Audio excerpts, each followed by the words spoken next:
everyone. Welcome back to IGN Live at E3 2018. I'm Alana, and I'm here with Dominic and Jeff to talk about a very unique little game, Concrete Genie. What is this game all about? So it's about a boy called Ash who can bring his paintings to life. And so all of our unique gameplay and features are about having fun with paint and using the motion controller and the DualShock to actually paint anywhere you like in the world, and every mark that you make kind of blossoms and comes to life as you're playing the game. So you can paint literally anywhere. I could cover the floorboards. Any of the walls, just the walls. The walls, yeah. OK. So what does painting actually do? What is that mechanic?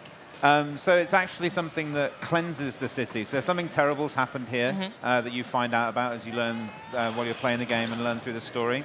And Ash discovers that this magic paint can actually rejuvenate and bring back the light and the life into the town. So it is really pretty. I'm sure we'll get to see some of it here, but the painting looks beautiful. How much control do you actually have over what you're painting? So we have had lots of different goes at the painting mechanics, and it wasn't until we arrived at this version where you really do control the cursor and can 3D paint that we actually managed to realize that agency that you have to have to supply the fantasy of being an artist. And so you have 60 different brushes that you can collect through the game, and all of them behave slightly differently. Wow. But one of the things that we try really hard is to take every mark that you actually make and grow and blossom it into something beautiful. So everything that we can see on screen right now has been hand-painted. Does that mean, we can see trees? Does that mean there was a specific brush that would help you grow a tree? Exactly. So you draw the kind of trunk of the tree, and all of the branches grow out of that original trunk that you made. So we kind of tried to get that line between agency and assistance so that you still feel like you made it, but we make sure that it looks amazing. It does look really pretty. So this creature right here, did he paint him too? I did. So the painting splits into two parts. There's landscapes, but then you also get to make these awesome creatures as well. And depending on how you paint them, they have different personalities, and the color is also indicative of like a latent gameplay ability. So the red creatures can help you with fire, and then you get different colors and elements as you go through the game, and they help you solve puzzles. They can collaborate together with you as well. And we wanted to make sure that they felt like friends to Ash, and so we've tried to underwrite that relationship with lots of cool gameplay, and you go on adventures with them and have fun. So it's my understanding that painting helps you solve puzzles and also helps with sort of the traversal of the world. And depending on what you paint, that's how you progress, right? Yes. So in certain areas, are we going to see very different styles of paintings? Like, are there going to be areas that are tied to water and areas that are tied to fire and things like that? So as each level progresses, there's a different set of brushes defined in each one, and they are themed differently. And we've actually tried to mirror the emotional state of Ash as he goes through the story in the game, because that's something that's really important to us as well. He's been given a hard time by these bullies that hang out here in this abandoned town, because they can do whatever they want here. And Ash used to live here when it was full of people and bright and vibrant, and he's trying to bring it back to life and return it to that state. But as they push him around and they give him a harder and harder time, his painting gets darker as well. Oh, wow. Yeah. Is Ash the only one in the world who can paint? Yes. OK. So yeah. He's special. I'm sure you won't want to delve into this too much, but how did he get this ability? So that's something that we're saving for later. Yeah. It's part of the story, but it happens at the beginning of the game. And there's a mysterious location that you'll probably see in the background of some of this footage, a lighthouse off in the distance on an island. And that's a kind of critical place. It always starts with a lighthouse, as they say. So if you can get up to, was it 70 brushes, you said? 60. 60. Around 60, Sorry. yeah. I added an extra 10. No, I have to be careful about that, yeah. Very specifically 60. So how do you prevent players from feeling overwhelmed by choice, and how do you direct players to know what they're supposed to be using at any given time? So that's something that we've been working on very recently, because this is the first time that people have had a chance to play it. So we've been working on the tutorial and how to make that as seamless and intuitive as possible. And we basically just gradually introduce things and make sure that even though the brushes are very different, they work with some kind of core mechanics and core ideas and how you can put them down, and they just behave a little differently each time. Right. And we also make sure that no matter how you put them down, you always get something that looks good. And then the more you use them, you can find out that there are nuances and kind of little tricks and techniques that get you different results as you paint as well. So, I'm seeing now it just looks like he's just painted horns on a genie. So you can add sort of you can add whatever you want to them as well. Yeah, and you can keep adding them like in multiple layers on top of themselves as well. And depending on the configuration of things that you add onto your creature, it'll have a different personality. Wow. Yeah. Yeah, the genies will even interact with each other in really unexpected ways, and interact with the environment also. Is there anything preventing you from putting like 7 genies in one area and just seeing what they do? 7 what, sorry? Genies, like Genies. just chucking them all up and seeing what happens. So they're actually driven, and you can only spawn them in specific places. Gotcha. And so there's areas within the city where Ash finds these chalk drawings that he made when he was a kid, and it's something that inspires him to create one of those creatures, but in the wall. And so we control that a little bit. There's some things and secrets that we're going to reveal later on that change that a little bit, and then how many you can paint and around you in the city. But for now, that's how it works. Well, I did also want to ask, in terms of painting just in general, how much can you completely cover a wall? Like, is there a limit to what you can throw on it? No, you can cover any of the wall space. And actually, that's something that we encourage through these lights that need to be illuminated. And your magic paint actually turns them on. And it's how we encourage you to cover as much of the world as we can. But we don't specify how you do it. So we never judge your artwork or tell you what to paint or how to paint certain things. Yeah. And the creatures will ask for certain things from time to time. And we like that, as far as the creatures are concerned, you're making a home for them with your artwork as well. So that's why they ask for certain things. Apparently they really like apples. Yeah, they do. And they'll very interact cute. with your paintings as well. So technically, I'm sure this is a difficult question. Yeah. How does this work? like what I'm trying to wrap my head around is there's so much variety of what you can put in environments. There's got to be so many animations because you can make things however you want so they can move differently. Yeah. How do you make that work? Yeah. Well, we spent a lot of time to perfect that look. In fact, this is there's been a number of revs, but we really start with doing traditional 2D hand-drawn animation as previs. And we've actually developed a special tool that we've received a patent on, where you start with 2D hand-drawn animation, which drives the animation within the wall using a proprietary tool that we developed. Oh, wow. So it really is a mix of high-tech and traditional animation. If you watch a player at the booth just repeatedly painting loads of stuff, is it going to get to a point where you're going to have frame rate problems because this is too much on a wall?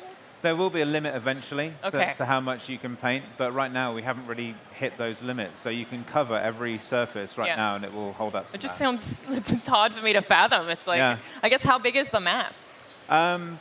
This is one level. The E3 demo that we've brought is one level, and we kind of think of them as like open neighborhoods. You know, you can kind of clamber around and explore them. I don't know what the actual like metric size of it would be. Yeah. But yeah, it's a decent sized space, and it's enough to make you feel like you can make it your own.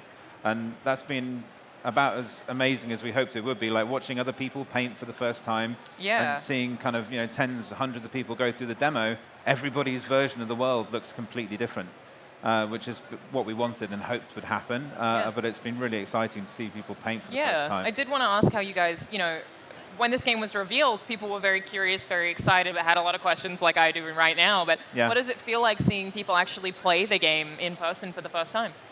It's super exciting and terrifying, but exciting. It's been great. It's really fun to see how people paint personally. Some people want to paint, you know, tiny environments, and some people want to paint giant, you know, suns all over the whole city. Yeah. And that's what's so unique. You can paint any way you'd like, and you're not penalized for that. It's been really interesting seeing people do more abstract artwork, because you know I'm not an artist in real life, and I tend to paint in a very specific way. And watching people who see the world a bit differently go in there and use the brushes in a completely different way and still make something really beautiful is amazing. That's what you want to happen, you know. You give people the tools to do whatever they want and then watch what happens. So what are you going to be doing in the game when you're not painting? Right. So that was something that was important to show at E3, like what's the rest of the gameplay loop going to be. And so the bullies are the bad guys in this game, and they're trying to stop you paint. So they're the ones that are kind of patrolling around the streets. They'll chase you. But Ash can get up onto the rooftops, and he's got like an agile platforming moveset. And the rooftops is really his safe space. And there's places to discover up there where you can paint without being pestered by them. But as you're going through the world and chasing down the pages from his missing notebook, you're going to come into contact with them. And if they catch you, they steal your brush, or they'll push you down and try and steal his backpack as well. And they affect the artwork negatively too. So when the bullies are around, all of the life and the color desaturates and dies in the artwork, and it kind of reflects Ash's mood when they're around, but also it's because they don't have the imagination to see the world that he's put into the artwork as well. It's really nice. So in terms of them being able to try to chase you down, does that mean there's stealth gameplay in here? Yeah, a little bit. It's Okay. very lightweight and kind of easy to manipulate. So if you want to paint in an area that the bullies are hanging out in, you can kind of taunt them and go, hey, and then run off to the other end of the map and they'll chase you. And then you kind of go up over the rooftops and go back to where you wanted to paint. And so it's like a very lightweight stealth mechanic that's just friendly and easy to use. Is there combat of any kind? We're just talking about the gameplay that we're showing here right now. There's some more things that we'll be showing later on. Okay, I love those answers. It's yeah. like, potentially. Stay tuned for that. Well, I mean, I haven't had a chance to try it yet, but the one thing that has really impressed me the most is the art style. So I want to ask, how many people do you have working on this in terms of your art team? And how did you come up with the aesthetic? Because it seems very distinct. I'll hand over to Jeff in a minute, but Sure. the team size, we've got 16 core people on the team. And then we have a couple of interns and contractors, depending on where we're at in the process. But it's a very small team. Yeah, it is a really small team. I think, 5 people in the art department? Yeah, Six people in the art department. That's crazy. Yeah. So where did the art style start out? Like, you know, you've got this really glowy aesthetic. It almost makes me think of Studio Ghibli a little bit, but how did that start? How did you decide what it was going to look like? Well, we're very inspired by a stop motion animation. So in particular, the attention to detail and the great emotional emotions that you can get from that kind of Feeling like it's all been color touched and like exactly like handcrafted. Yeah. So we really wanted to capture that with our environment, and we really have two art styles. We have the 3D world, and then we have the 2D illustrations, which are really inspired from like children's book illustration or traditional illustration, and and it's really nice to play the 2D high color, you know, luminosity of the illustration within the walls against the city of Densica, which is dark at the moment. So. That's what I was going to ask about next. Is can we talk a little bit about the 3D city? What is the setting and what's going on here outside of bullies and painters? Right. So it's a place that we've invented and we've come up with called Densica.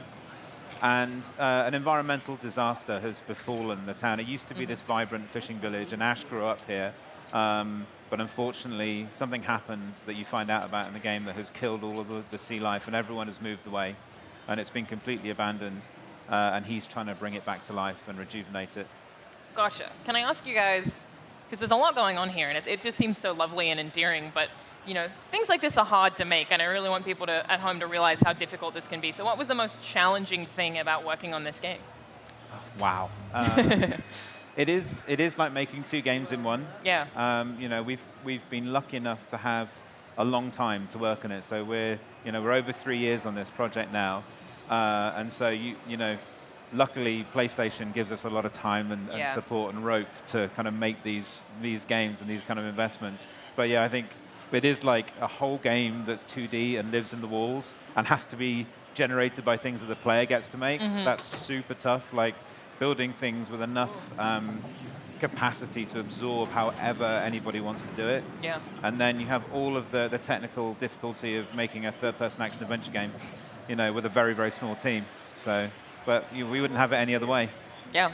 How about you? Oh boy, you know, it's really we really shoot for the ceiling when we do our initial development visually, and it's really having the courage and trying to push as far as we can to try to achieve that.